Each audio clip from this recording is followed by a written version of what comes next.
For today's video, mga amigang mga amigo, mag papaya price ta. Magbuhat ta og price gamit ang papaya. Mainit na ang oil, so subukan natin tong papaya price.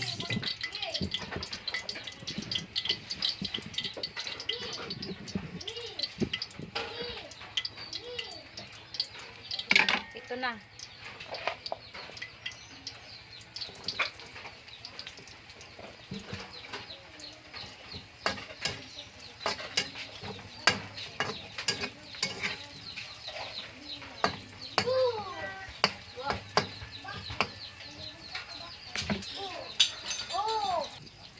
Ito na guys, lagyan natin ng cheese.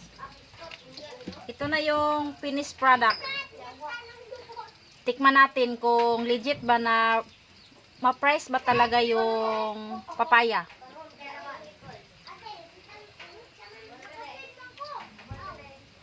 Masarap.